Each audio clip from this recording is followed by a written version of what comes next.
영화는 죽음과 신의 부재라는 무겁고 암울한 주제를 다루지만 한편으로는 풍자적인 분위기 사이를 오가며 섬세한 균형을 이루는 것을 볼 수 있습니다. 때때로 죽음과의 만남은 유머러스한 에피소드로 이어지기도 하는데, 예를 들면 나무 위의 광대 스카트가 죽기 전에도 광대라고 봐줄 수는 없나요? 라는 대사와 죽어가는 그의 표정에서도 익살스러운 분위기가 연출됩니다.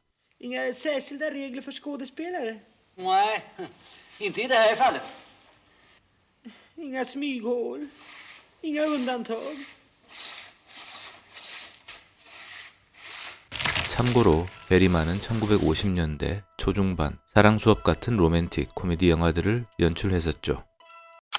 그리고 죽음이 나무를 베어 희생자를 데려갈 때 잘린 나무 그루터기로 다람쥐 한 마리가 올라오는 장면은 자연이 인간의 죽음과는 무관하게 계속된다는 점을 상징합니다. 이 장면은 인간 중심적 사고에 대한 관찰과 우주적 무관심을 표현하는 베리만 특유의 부조리한 세계관과 연결되어 보이는 신입니다.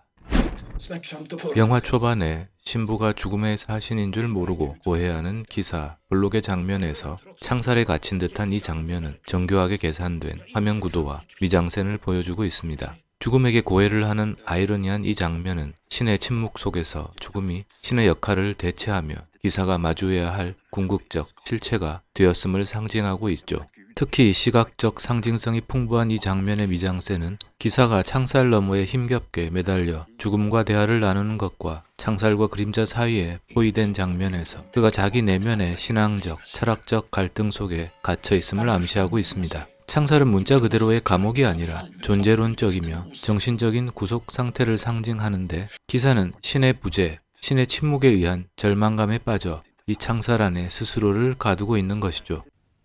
특히 이 씬은 베리만 감독이 좋아했던 로베르 브레송의 1959년 작품 소매치기 마지막 장면을 연상시키는데, 주인공 미셸이 감옥의 창살에 매달린 모습은 소매치기 범죄로 인한 그의 육체적인 구속과 고난을 상징합니다. 하지만 동시에 그의 연인 잔느가 반대편 창살에서 그를 붙잡아주는 모습에서 미셸이 정신적 구속을 벗어나는 것을 암시함으로써 비슷한 창살 장면이지만 또 다른 맥락을 만들어내기도 하죠.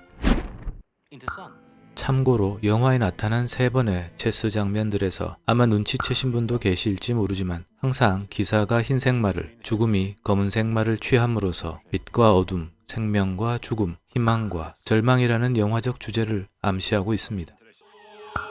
영화에서 참회 행렬이 지나갈 때 사람들이 무릎을 꿇고 한 여자는 눈물을 흘립니다. 그러나 이 눈물은 진정한 경외심에서 나온 것이라기보다 강요된 신앙과 공포에 대한 반응으로 볼 수 있습니다. 그리고 기사와 욘스, 벙어리 처녀는 참회 행렬을 탐탁지 않게 쳐다보고 있었으며 광대 요프 부부도 경외감이 아니라 놀란 표정으로 보고 있었죠. 영화 전반에 걸쳐 위선적인 종교에 대한 비판적 시각은 계속 유지되는데, Om det inte vore för att prästerna betalar så bra så skulle jag säga nej. Ska du spela döden? Skrämma hyggligt folk från Vättern med såna här fånigheter.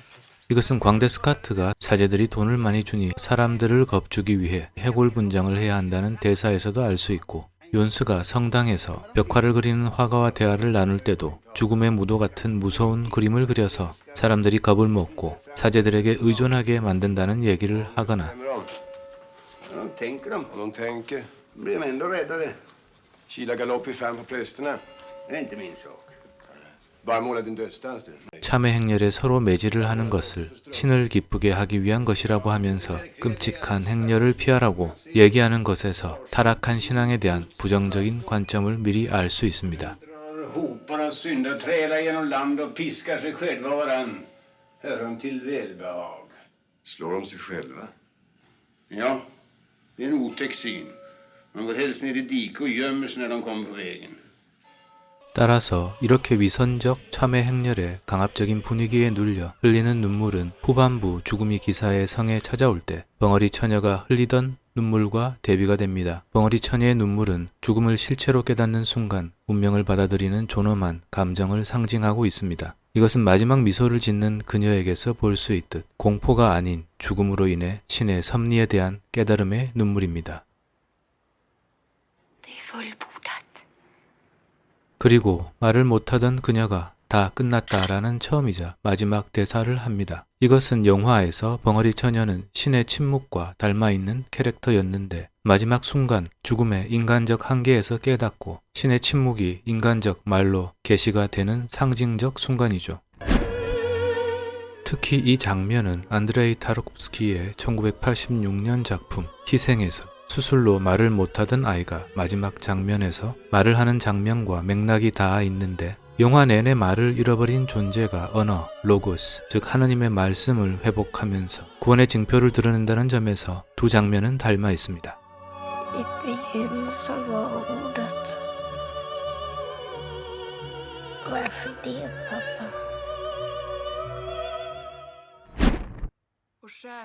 기사 일행이 마지막 만찬을 하고 있던 성 안으로 죽음의 사신이 들어오는 순간 그곳에 있는 모든 사람들이 죽음을 직접 목격하게 됩니다. 영화 초반에 개인의 인식 차이로 죽음을 볼 수 있는 캐릭터는 기사 블록과 광대 요프였지만 마지막 장면에서 죽음을 더 이상 회피하거나 부정할 수 없는 실존적 실체가 되었을 때 비로소 모든 사람이 죽음을 보게 됩니다.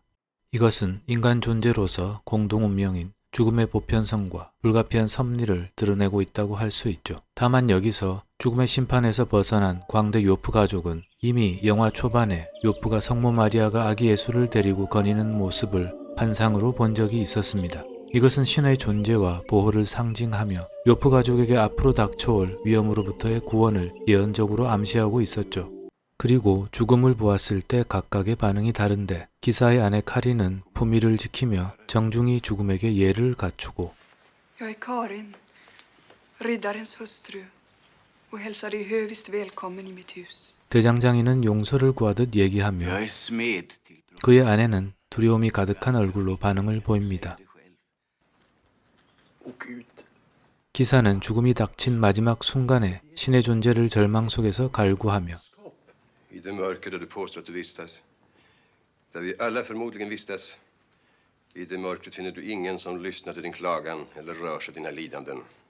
시종 윤스는 죽음의 실체를 목전에 두고도 신에 대한 반감을 보입니다.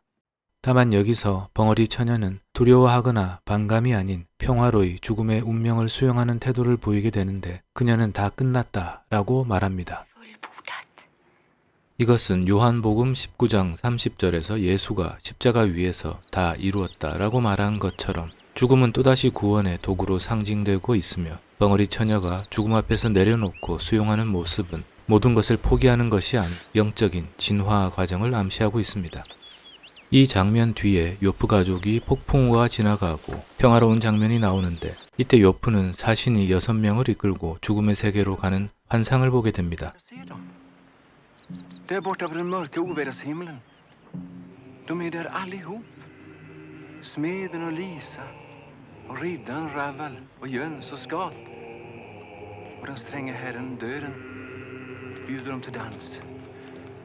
Han vill att de ska hålla varandra i händerna. 요프는 기사 블록과 시종 욘스, 대장장이와 그의 아내 광대 스카트와 신학자 라발 총 6명의 이름을 말합니다. 그렇다면 기사 아내 카린과 벙어리 처녀 2명은 죽음과 같이 가지 않았다는 의미가 되는데 이 부분은 영화에서는 불분명하게 표현되고 있고 감독의 인터뷰 등에서도 명확한 언급은 없습니다. 그래서 비록 영화에서는 이 부분을 열린 결말로 남겨두고 있지만 전체의 맥락을 고려한다면 죽음의 순간에 인간 존재의 한계를 깨닫고 신의 섭리를 수용하는 태도를 보인 벙어리 처녀와 현명하고 품위 있는 태도로 사신을 받아들였던 기사의 아내 카린은 죽었지만 죽음과 같이 어둠의 나라로 동행하지 않고 다른 곳으로 갔다는 암시로 해석할 수 있습니다. 그곳이 예수의 십자가 옆에 매달렸던 도둑이 고백한 후 구원을 약속받았던 천국일 수도 있고 사신이 아닌 천사들의 인도를 받았다는 해석도 가능할 것으로 보입니다. 참고로 사신에게 결국 잡혀갔던 기사 안토니우스 블록 역의 막스 폰 시도우는 이후 헐리우드에서 여러 영화에 출연하기도 합니다. 대표적으로 엑소시스트에서 신부 역할로 나오기도 하며 God himself who commands you.